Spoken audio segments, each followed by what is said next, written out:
Hello, everyone.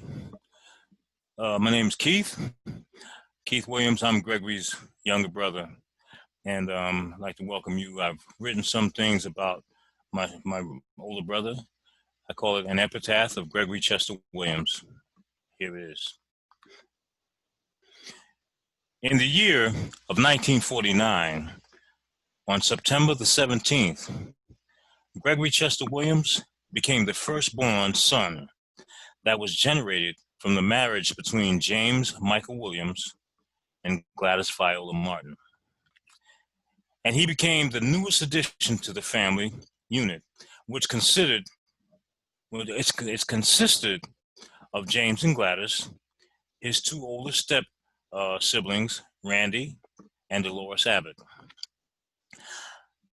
I'm only guessing because I don't have any solid proof of it, but I believe that during Gregory's toddler years, the family lived in Harlem.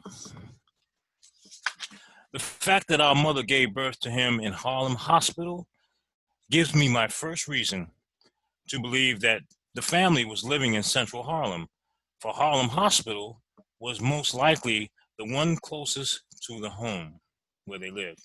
Secondly, I remember overhearing grown up conversations with lots of reminiscence about 116th Street and Lenox Avenue.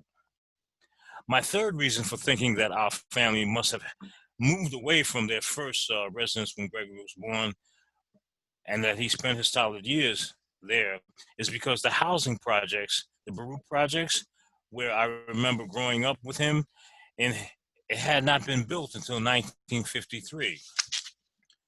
Greg would have been about 4 years old before the family could have ever moved or gotten an apartment in the Baruch projects. They weren't built yet. My final clue to the family's relocation is the fact that at the end of, or in the middle of 1953, our mother became pregnant with me. Harlem's tenement buildings would have had they would have been too overcrowded for a family of six like we was about to be.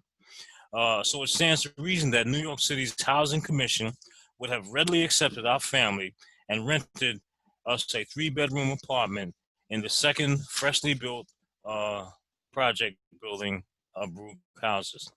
So we came to live at 577 FDR Drive on the 12th floor in apartment 12B. Shortly after moving into our new home, Gregory was just about old enough to attend kindergarten, which was the elementary school PS 97, which was located just across the street from the building that we lived in. Gregory attended this elementary school from kindergarten to the 6th grade. Having successfully attended uh, such an old-looking elementary school, he would then become ready to attend a much more modern and sophisticated-looking junior high school, which was PS 22. He was now 13 years old and had developed many of his character traits that would be with him throughout his adulthood. As a young man, Gregory's love for sports had become one of the most dominating of his character traits. Gregory's love for sports had been ignited during his elementary school years and afterward was nurtured by our father James. I remember our father treating us to baseball games at the Yankee Stadium in the Bronx. As it is most as it is with most teenagers, so it was with Greg. It was during his junior high school years that his social preferences began to become obvious. It became apparent that my older brother was determined to instill within me, his younger brother, the same love for sports that he already had. I was more of a homebody, but he would always persuade me to come outside and play, whatever game was in season at the time: baseball, football, basketball, whichever one it was, he wanted me to come play. The Baruch projects offered us an extraordinary amount of recreational choices. Seeing that our projects were some of the first projects ever built throughout this nation, they did their best to provide everything that would make this social experiment of the projects a success. Our playgrounds had a basketball court, a softball slash football field, four handball courts. There were monkey bars, sliding boards, seesaws, a sandbox, swings for adults, and swings for little kids, and a kiddie pool. Adjacent to the playgrounds area, there was a recreational center where a kid could swim, play basketball, ping pong, checkers, or chess. Greg never went to the recreational center. He liked the games out in the open air, where he could run and jump, catch a ball, throw a ball, or swing out at the ball. Where his favorite position on the softball field was center field, and his preferred position on a football team was the quarterback. He had a good arm. After graduating from junior high school, Gregory entered Seward Park High School. At this point of his life, Gregory was the full stature, being 6'2" and weighing about 170 to 180 pounds.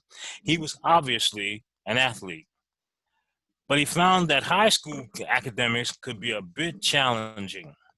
It became obvious that Gregory had entered into the spring of his manhood, and as a poet once wrote, in the spring, a young man's fancy turns lightly to thoughts of love.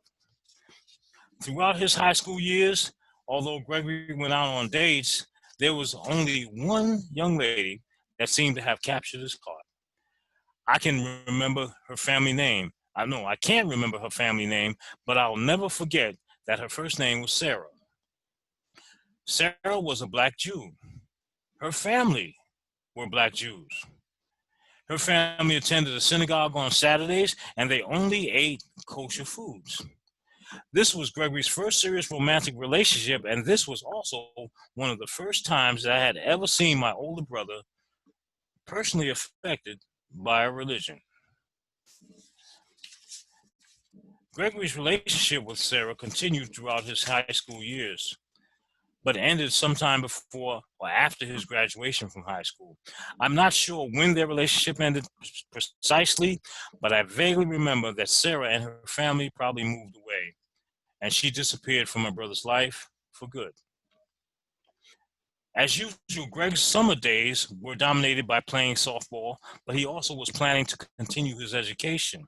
I believe that it was in the fall of 1968 that he enrolled in the Baruch Business Community College in Manhattan. It was around this time that he moved out of our parents' house and moved into his own apartment in the Bronx. This season of Gregory's life brought him new and important life experiences. He was recruited and played for Baruch's college's basketball team, the Baruch Bearcats. His college associations were now much more sophisticated than those which he had experienced in the past. The Vietnam War was at its height, and Gregory was making friends who were the primary targets for their being drafted by the United States Department of the Military, or they had already returned from having already served and survived in that terrible war. These new associations would introduce new ways of coping with life. It is inevitable that he would increase his experiments and social indulgences with mind-altering substances, as his friends had been doing. And it is in this season of Gregory's life when he would meet Charlene Peterson, who would become his wife and the mother of all three of his children. And then, during the year of 1973, our parents passed on as well. James left at the beginning of the year, and Gladys followed him before that year was ended. With all the changes that occurred, it really is no surprise that college would predictably have to take a back seat in Greg's life. My brother left school, needing only 27 credits to earn an associate's degree in business. Gregory spent the next decade of his life transitioning from being a single college student into being a husband and father of 3 children, working hard to support a family. Charlene gave him a daughter, his first daughter, Shawan, on May the 4th in 1973. Then she gave him a son, Damien, on May the 28th of 1975. And finally, she gave him Andrea on July the 22nd of 1977. During this time, the family and marital relationships between Greg and Charlene became increasingly challenging, and they finally separated. Gregory Chester Williams rose to the challenge of being a single parent, and with the help that was he obtained from various relatives, Shawan, Damien, and Andrea grew up and became strong, capable adults. Greg never remarried, even though on June the 3rd of 2003, Charlene passed away as well. It would take 16 years before Greg's life on earth would come to its end.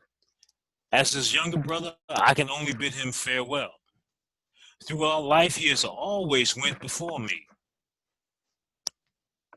I got to see him go off to public school. I got to see him go off to junior high school, which I would follow behind him on both places. And I got to see him to go into high school, which once again, he would precede me and I would have to follow later. But the thing about Greg was wherever he was, though he had preceded me, he would always welcome me into whatever arena I was following behind him into. It is my greatest hope that the Father of all living, our Creator, will welcome him into his eternal home. I thank you for listening, and be at peace. God bless.